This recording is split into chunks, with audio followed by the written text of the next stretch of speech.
오늘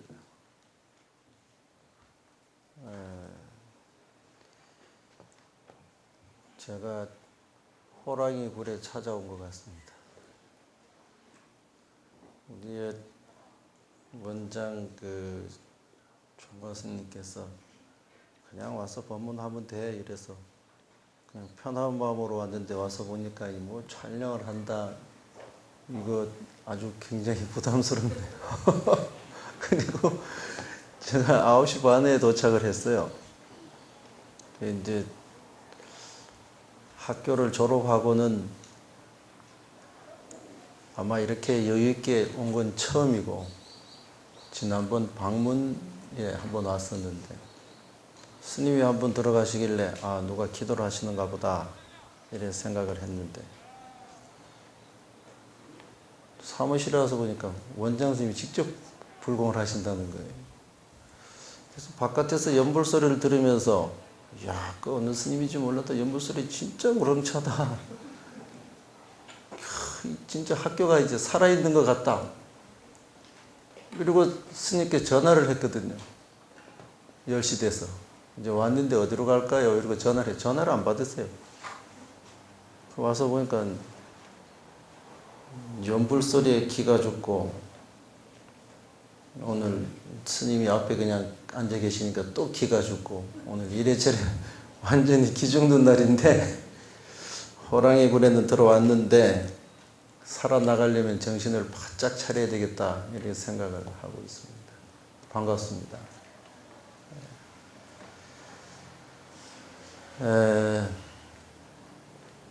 행복하고 행복하지 않은 것, 고통스럽고 또는 고통스럽지 않은 것이 어디에 있는가라고 보면 여러 가지 얘기를 할 수가 있죠.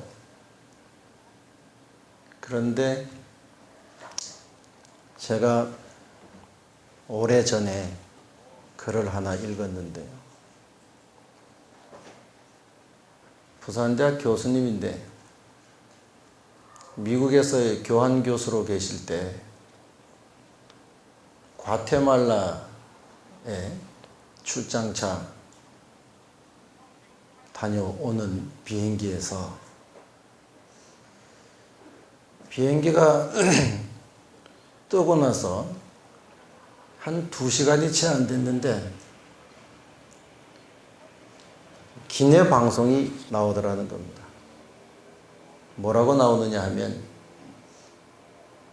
지금 엔진 하나에 이상이 조금 생겨서 다시 회항을 해야 되겠노라고 기내 방송이 나오는데, 그 방송의 목소리가 너무 차분해서 뭐 일상적으로 있는 일인가 보다 이렇게 생각을 하고, 돌아가면 다시 시간이 걸리겠구나 이러고 있는데, 창가에 돌아서서 여승무원이 눈물을 닦고 있는 것을 봤습니다.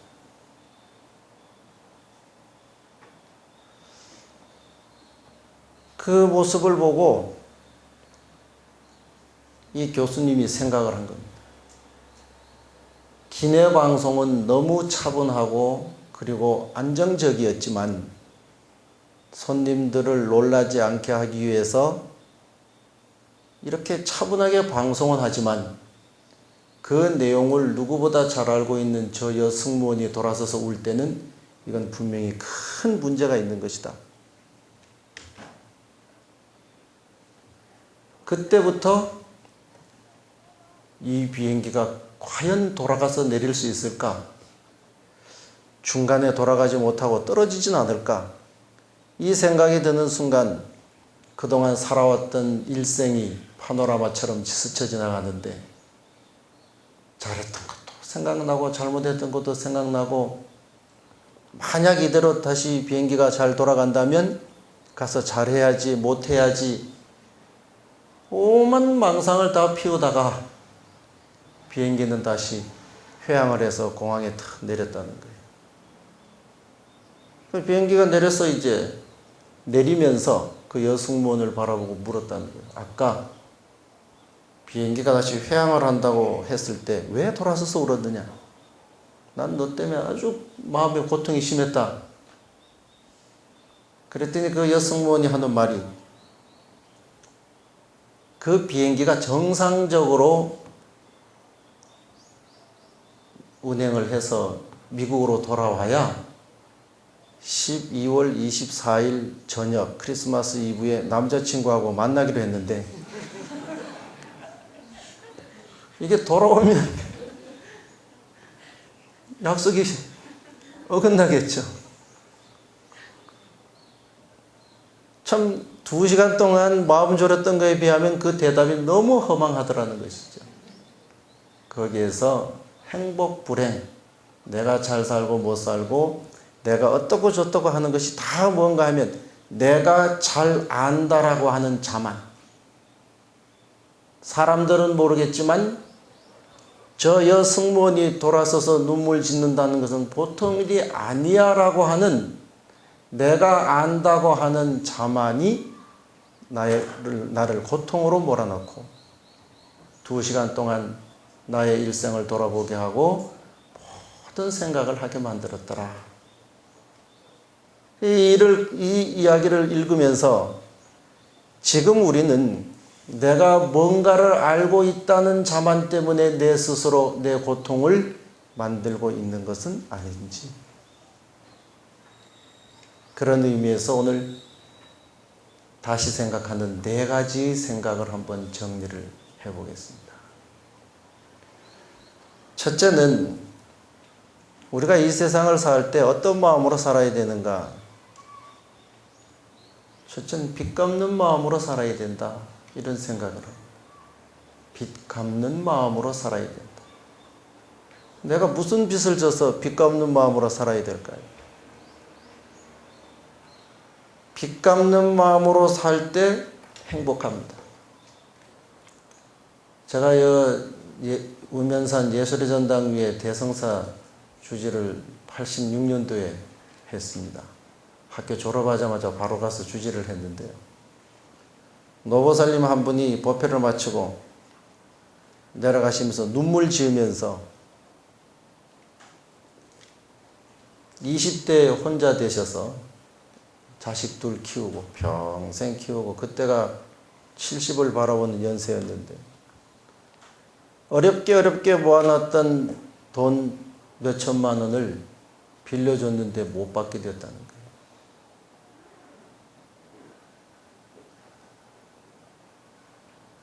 그러니 심정이 어떻겠습니까? 그것 때문에 병이 나고 생각만 하면 속에서 뭐가 올라오고, 그게 내가 어떻게 모은 돈인데, 근데 뭐 대학 졸업하고 주지 갔는데 이제 뻔한 나이 아니겠습니까? 뭐라고 얘기를 해야 되겠습니까? 어른 스님께 들은 말이니까 전생에 빚 갚은 셈 치십시오. 저는 알고 한 소리도 아니고 그냥 들어서 얘기를 했어요. 그 다음 법회에 왔는데 이 보살님 얼굴이 확 피었어요. 아, 내가 이제 전생 빚을 갚았구나. 혹시 돈 띈 분 계십니까? 전부 전생 빚을 갚았다. 그 한마디에 밤을 지새고 낮을 보내면서 흘렸던 눈물이 다 말아버립니다.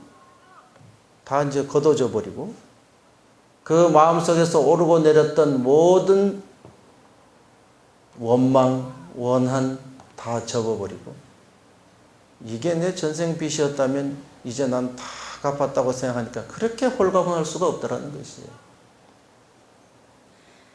물론 경우에 따라서 안 그럴 수도 있죠. 그렇지만 어떻게 마음 먹느냐에 따라서 나의 행복은 거기에 존재하고 있더라. 전생 빚 갚는 마음으로 모두 살아라.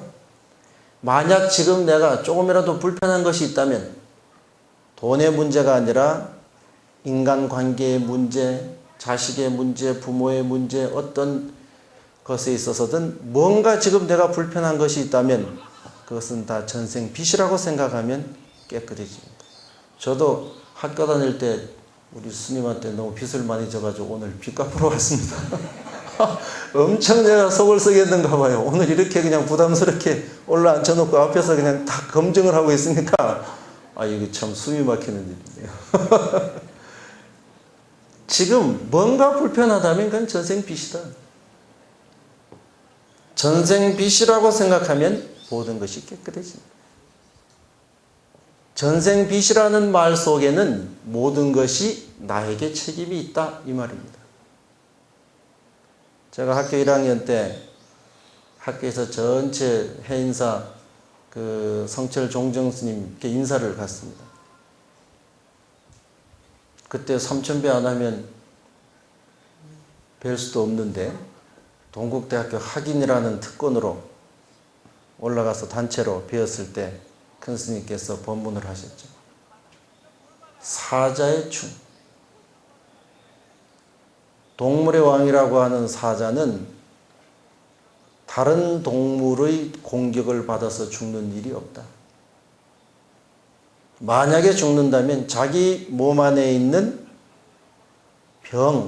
병균에 의해서 죽을 뿐이지 다른 동물이 와서 뭐 덮쳐서 어떻게 돼서 죽었다는 말을 들은 일이 없다.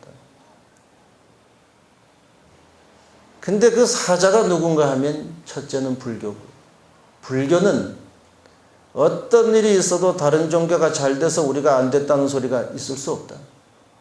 만약 불교가 잘 안 된다면 그건 우리 내부에 뭔가 없애야 할 요소가 있기 때문에 문제가 있는 것이지 진리의 문제가 아니라 이끌어가는 사람들의 문제인 것이다. 둘째는 그 사자가 누구인가 하면 바로 우리 자신이라는 거예요. 우리 자신을 우리는 문제가 있으면 조건이 그래서 상황이 이래서 뭐 어째서 저째서 이러고 원인을 바깥에서 찾지만 따지고 보면 그 원인은 전부 내 안에 존재하고 있고 어느 누구도 나를 눕힐 수 없고 나를 이길 수 없다. 문제가 있다면 내 안에 있다. 난 지금까지 도둑질한 일도 없고 난 지금까지 거짓말한 일도 없고 난 지금까지 누구보다 떳떳하게 살았는데 무슨 소리냐고 할지 모르지만 과거 전생 그 어느 때부터인지 모르지만 내가 오늘 이 고통을 받을 원인을 분명히 지어놨다는 것입니다.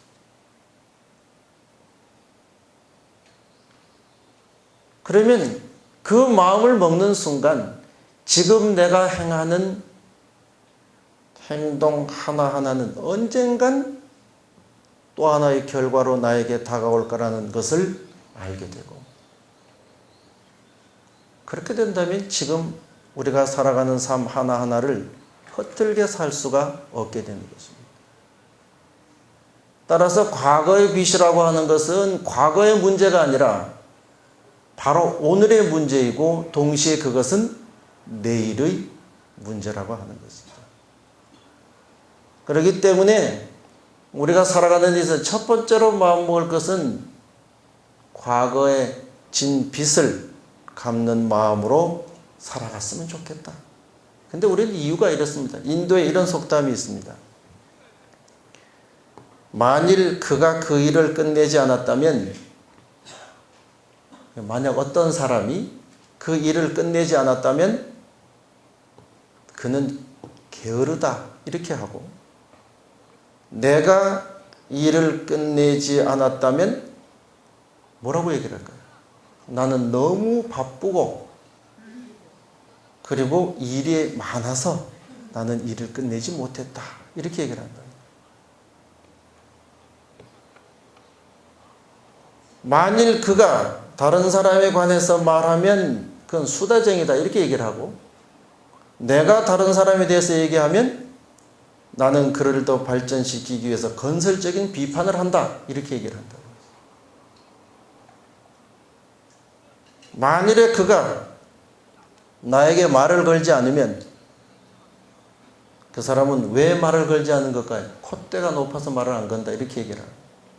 내가 말을 걸지 않는 것은 내 개성이 좀 뚜렷해서 나 그냥 점잖게 살아간다. 이렇게 얘기를 한다는 거예요. 만일에 그가 친절하면 그 친절이 나에게 뭔가를 얻어가기 위해서 그 사람은 친절한 것이다. 이렇게 얘기를 하고, 내가 친절하면 그것은 내 유쾌하고 좋은 성격의 한 부분이다. 이렇게 얘기를 한다. 이게 인도의 속담입니다. 나와 남은 이렇게 달라요. 근데 부부지간에도 마찬가지죠. 부부지간에도 뭐 좀 싸울라 치면 다 내가 잘못한 것이 아니라 누가 잘못한 거예요? 네, 상대방이 잘못. 이건 뭐 100%죠. 근데 내가 잘하면 이래서 잘한 거고, 남이 잘하면 뭘 얻기 위해서 잘한 거고, 뭐 어떻게 하기 위해서 잘한 거고. 전부 우리 속에, 내 속에 존재하고 있다. 그렇기 때문에 열반경의 한 부분처럼 고든 것을 남에게 양보하고 잘못을 이끌어서 자기에게 향하게 하면 다툴 것이 없어진다. 이게 첫 번째의 우리의 삶의 어떤 모습입니다. 둘째는 인연 따라서 순리대로 살자 하는 것입니다. 인연을 따라서 순리대로 살자. 불교에 보면 이런 말이 있죠. 오는 사람 막지 않고 가는 사람 잡지 않는다. 처음에 이 말을 들으면서 참 무책임하다. 예? 그렇잖아요. 오는 사람 막지 않고 가는 사람 잡지 않아. 올라면 오고 가려면 가라. 이렇게 무책임하게 이러니까 이게 되겠나.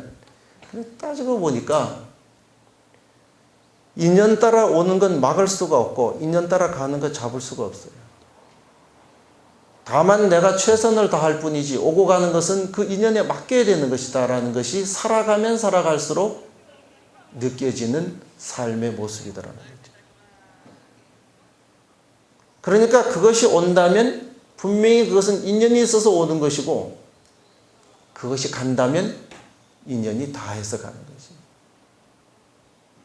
아픔이 온다면 아픔의 원인을 통한 인연을 가지고 오는 것이고, 그 아픔은 거부한다고 되는 것이 아니라 그 인연이 다 해버리고 나면 아픔이 있으라고 해도 알아서 가버린다는 것이죠. 인연을 따라서 순리대로 사는 것이 굉장히 중요한 부분이다. 따라서 모든 것은 그렇게 오고 그렇게 가는 것이니까 시비하지 말고 자신의 삶에 충실해야 되는 것이다. 근데 이제 중생과 부처의 차이라고 하는 것은 간단한 것 같아요. 중생은 결과를 두려워하고 부처는 원인을 두려워한다. 맞습니까?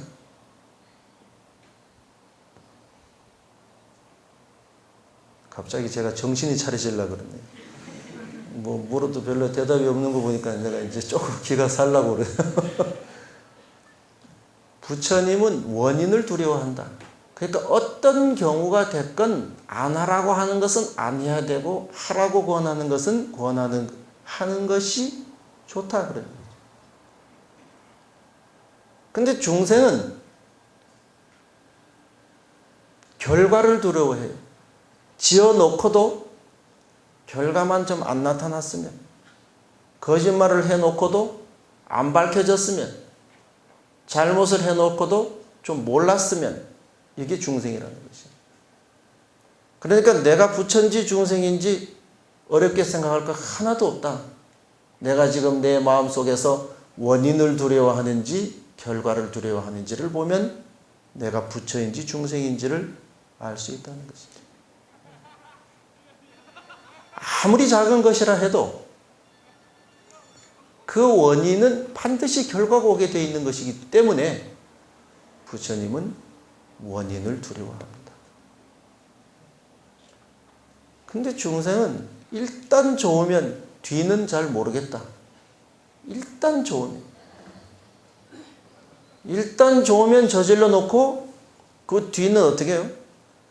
안 나타나기만을 바라고 수습하려고 하다 보니까 제2, 제3 문제가 발생하게 되는 것이죠. 그러니까 원인은 아예 안 지어야 된다는 그 마음이 내 속에 확고하게 자리 잡으면 그건 부처입니다. 근데 결과만 안 나타나면 되겠다. 이렇게 해도 괜찮겠지. 요 마음 먹으면 여기 중생이라는 것입니다. 중생과 부처는 아무 차이가 없다. 지금 내가 이 순간 원인을 두려워할 때 나는 그 순간 부처인 것이고 결과를 두려워할 때 그 순간 중생인 것입니다. 그걸 오락가락 계속하고 있다는 것이죠. 그러니까 어느 순간에는 나는 부처라고 큰 소리를 빵빵 치고 있다가 어느 한순간에는 꼬리를 싹 내리게 되는 것이 우리 삶인 것이죠. 그래서 삶의 두 번째는 인연을 따라서 순리대로 산다. 세 번째는 세상에는 공짜가 있습니까? 없습니까? 공짜가 없다. 이걸 알면 아주 그냥 세상에 공짜는 없다. 어떤 것도 그냥 되는 것은 없다. 세상에 공짜는 없다. 제가 지금 이제 절을 하나 지으려고 시작을 하고 있습니다. 근데 어떻게 인연이 잘 돼가지고 부산에 한 15,000평 정도 땅을 보시를 받았어요. 오. 아니, 서울 15,000평하고 부산 15,000평하고 좀 틀린데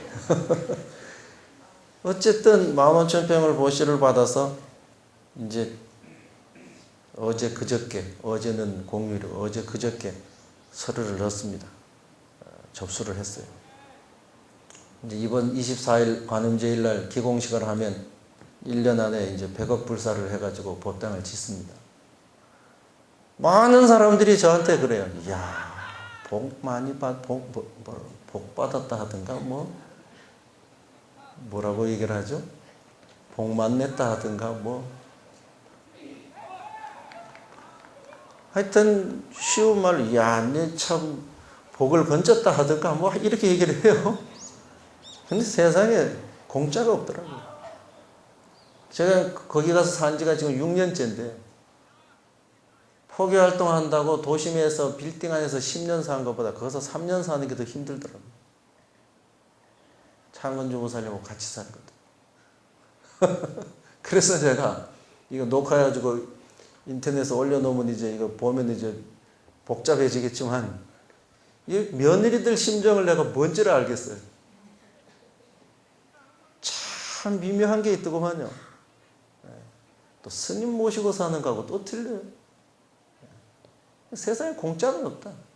겉을 보기에는 화려하고 막 대단하고 한데 분명히 그 속에는 그만큼의 무게가 존재하고 있다. 세상에 공짜는 없다. 내가 세상을 사는데 아까 아픔의 얘기를 했지만 힘든 무엇이 있다면 힘든 그 무엇은 힘든 그 무엇으로 끝나는 것이 아니라 힘든 그 무엇만큼의 반드시 희망의 무게로 존재한다는 것입니다. 오늘 만약에 내가 지금 뭔가 눌려서 힘들고 그리고 탈피하고 싶은 어떤 심정이 있다면 그건 그대로 고통이 아니고 그만큼 나에게 희망이 있다는 것입니다.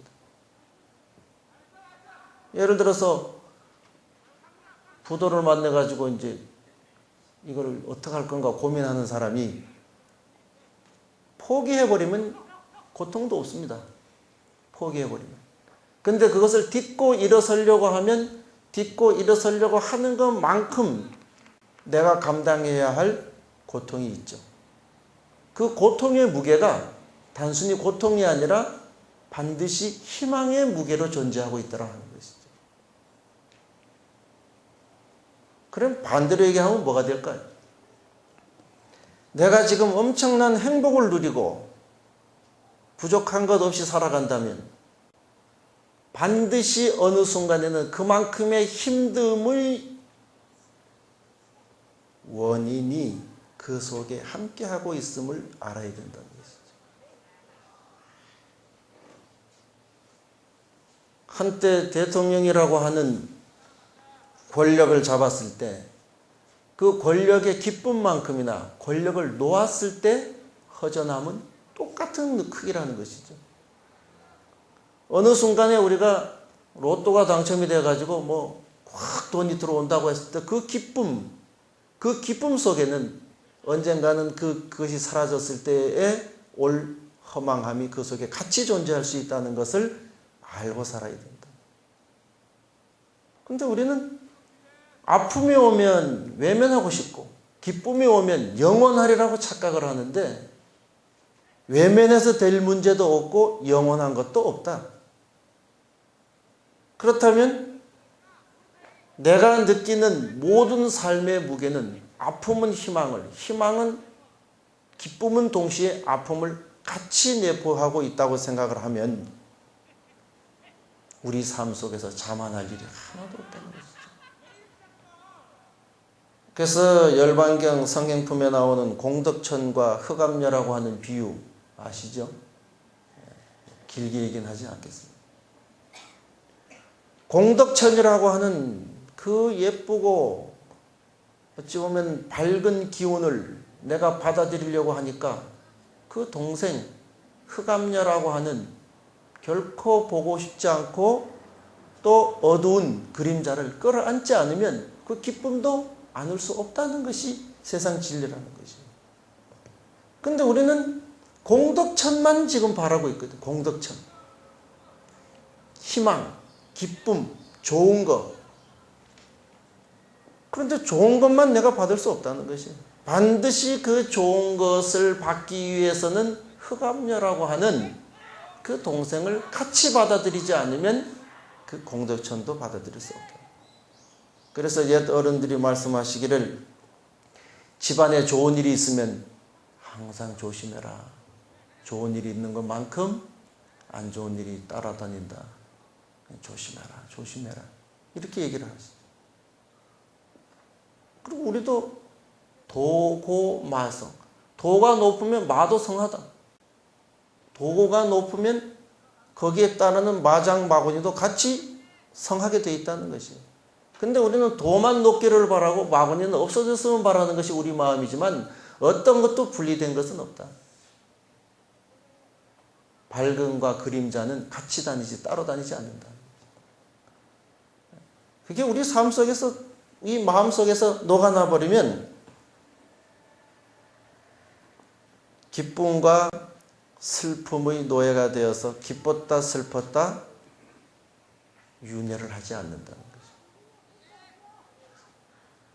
행하고 구하되 어찌 보면 행하고 구하는 것에 집착하지 않고 삶 자체에 최선을 다할 때 우리가 건강을 구하고 공부가 잘 되기를 바라고 장수하기를 바라고 이럴 때 그것을 구하는 것은 우리 마음을 다해서 구할 일이고 최선을 다할 일이지만 그 자체를 집착해서는 안 된다.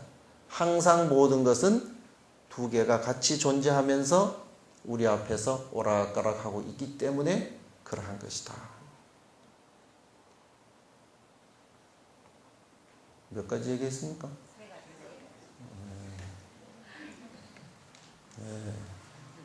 몇 가지 더 얘기해야 됩니까? 시간은 많이 남았고 한 가지밖에 안 나오는데 큰일 나네요. 마지막 한 가지는요. 법대로 살자.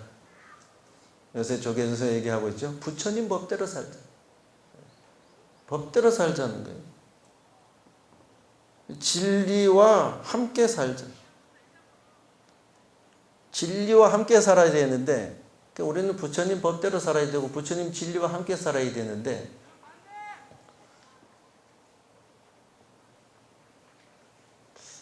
어떤 얘기부터 먼저 해야 될까요? 그 바바하리다스라고 하는 사람이 쓴 책에 산다는 것과 초월한다는 것을 보면 이런 그 비유가 나옵니다. 한 성자가 앵무새를 한 마리 키웠거든요. 그 앵무새한테 맨날 뭐라고 가르쳤냐면 덫을 조심하라. 덫 위에 앉지 마라. 앵무새는 그 말을 외웠어요. 또 이제 성자가 먹이를 하나 주면서 뭐라고 할까요? 덫을 조심하라. 덫 위에 앉지 마라. 덫을 조심하라. 덫 위에 앉지 마라. 그래서 이것이 아주 그냥 머릿속에 확 박혀 있죠. 이 앵무새는. 근데 어느 날 이 새장의 문이 열리고 이 앵무새가 새장 밖으로 나가서 숲속으로 날아갔습니다.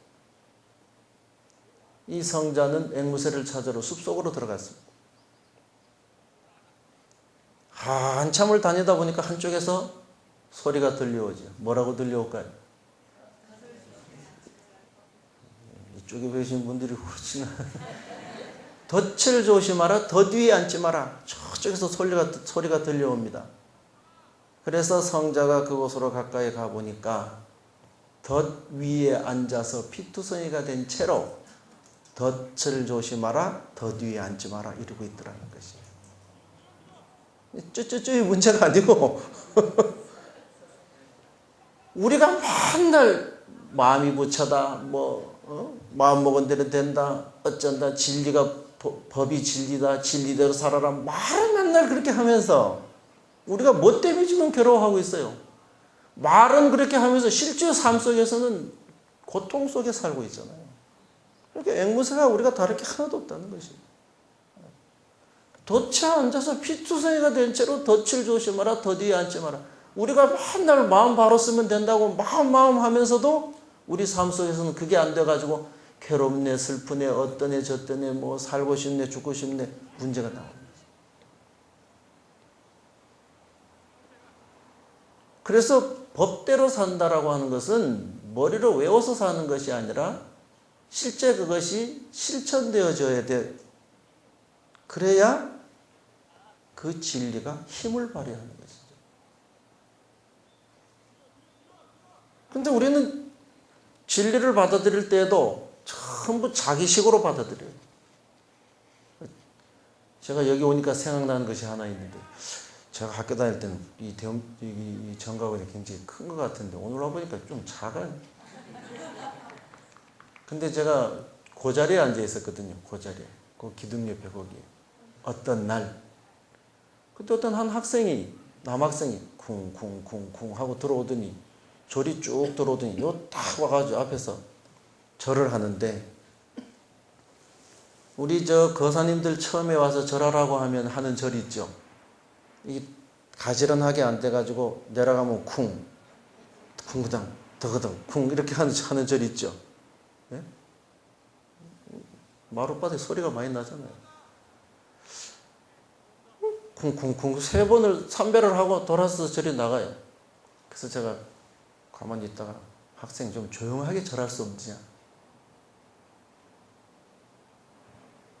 그랬더니 그 학생이 딱 돌아서서 하던 말이 뭔지 압니까? 분별심을 내지 마십시오.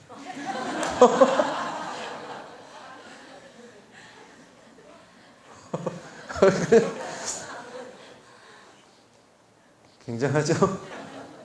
근데 그 학생 한번 만나고 싶어요. 그때는 부처님만 모셔져 있고 탱화도 없을 때 그냥 우리 학교 그 법륜 마크를 뒤에 했을 때인데 저 뭐라고 얘기를 해야 될까요 거기서?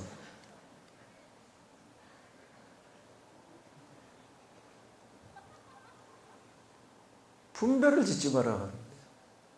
분별을 짓지 말으라는 사람이 온 허공법계에 다 부처님이 계시는데 하필이면 왜 여기를 들어와서 여기 부처님이라고 와서 절하고 있는 거예요? 아시겠어요? 분별을 짓지 말하는 사람이 내가 부처님을 부처님이라고 보는 건 분별이 아니고 쿵쿵거리는 걸 쿵쿵거리는 것이라고 보는 건 분별이라고 생각하는 것. 내가 진리를 알고 부처님 법을 안다고 자만 착각 속에 내가 아는 그 하나에 집착을 해서 다른 걸 다 잊어버리는 그 잘못을 우리가 저지르면서 살고 있다.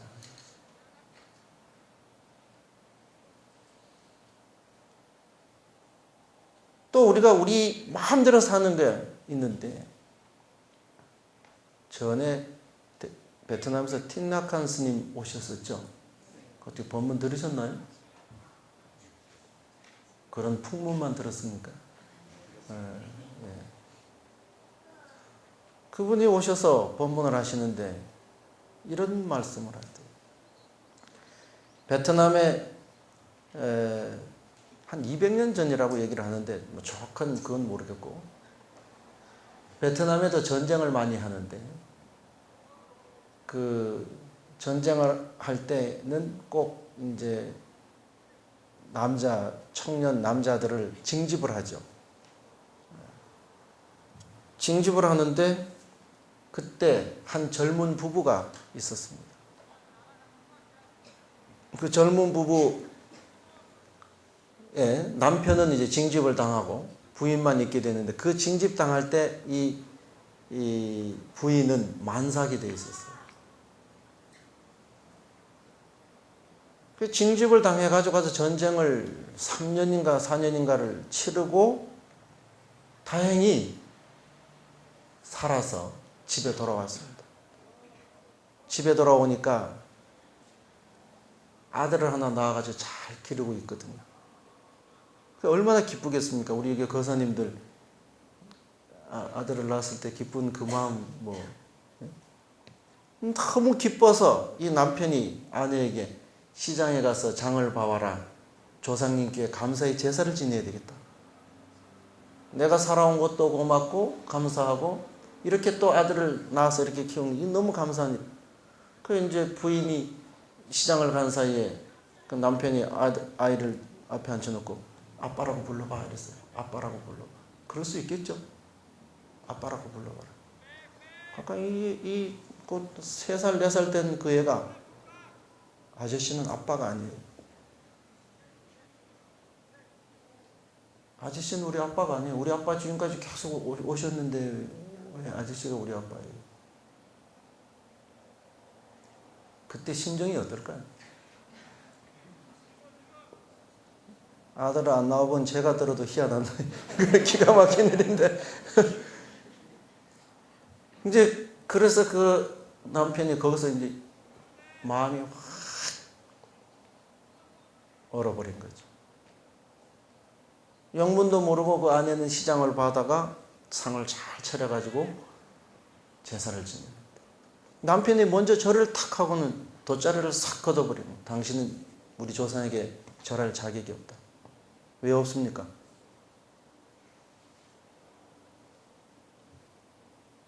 왜 없습니까?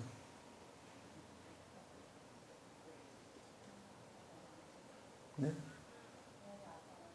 네. 아주 단순한 거죠.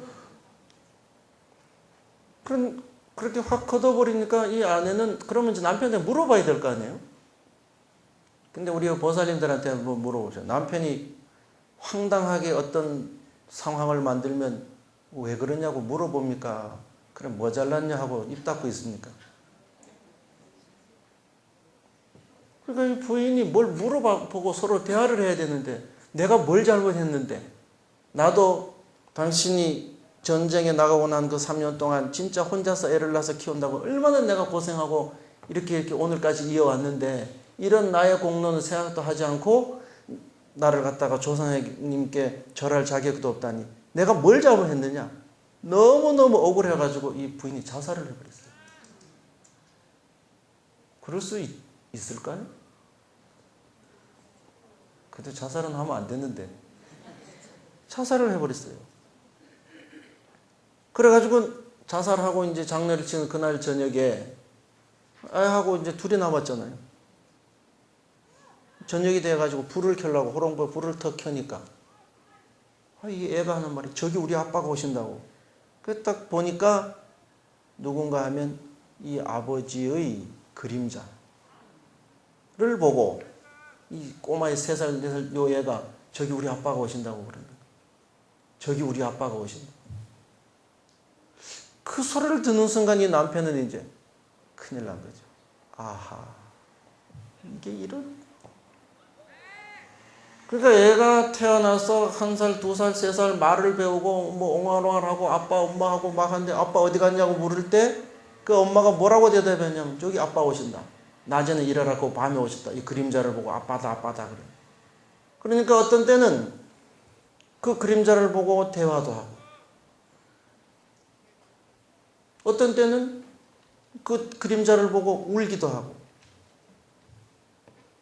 엄마가 앉으면 아빠도 앉고 엄마가 누우면 아빠도 눕고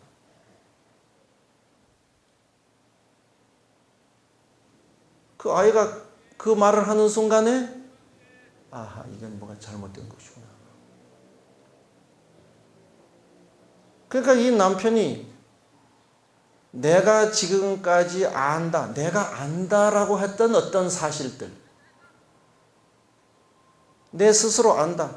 아 이건 이런 것이다 저런 것이다 라고 안다는 이 사실이 얼마만큼 허망하고 어리석은 일이었던가. 내가 안다라고 하는 것은 이런 것이로구나 하는 것을 절실하게 느끼게 됩니다.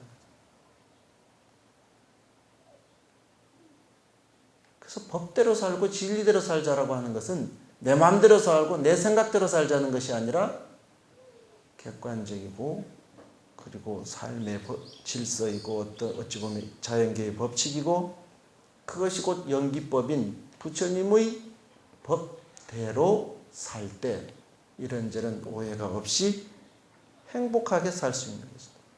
우리는 지금 시작도 그렇게 얘기를 했습니다마는 내 스스로 많이 안다라는 자만에다 빠져 살고 있거든요. 내 좀 부족하다 이 생각 누가 합니까? 지금 뭐 쇠고기 문제 나오면 내가 더 할 말이 많고 뭐 대우나 내가 더 할 말이 많죠.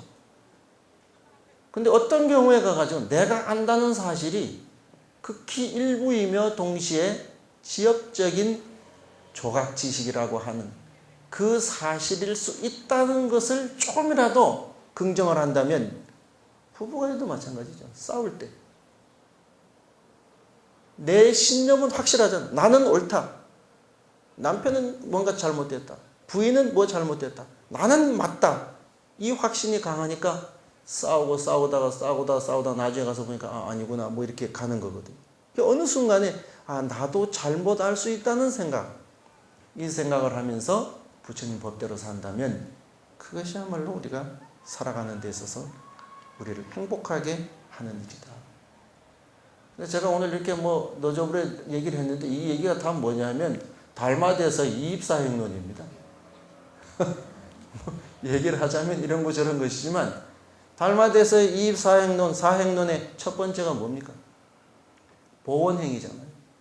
보원행위라고 하는 것은 전생의 원한을 다 갚는다라는 생각으로 살아라. 두 번째는 수연행위거든요. 인연을 따르라. 셋째는 무소구행. 구하지 마라. 구하는 것이 고통이고 구하려고 하는 것이 잘못된 것이고 구한다고 하면 그만큼의 어떤 것이 있어야 된다는 것을 생각해야 된다. 무소구행. 네 번째는 칭법행. 법을 쫓아서 살아야 된다. 제 얘기가 아니고 달마대에서 이입사행론입니다. 제 나름대로 생각을 해서 표현을 한 것입니다. 아무튼 오늘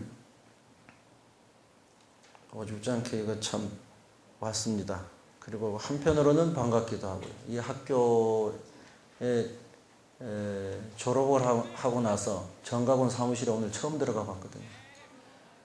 안 그러면 또 들어가 볼 일도 없고 오늘 우리 정의원장 스님께서 어여삐 봐주셔서 여기 와서 말을 한마디 해봐라 이렇게 말씀을 해주셔서 이 자리에 왔는데 아무튼 여기 함께한 이 인연을 소중하게 생각하고 오늘 여러분들이 이 인연으로 해서 조금이라도 신행생활에 보탬이 됐으면 좋겠습니다. 이렇게 마무리하겠습니다. 선물하십시오.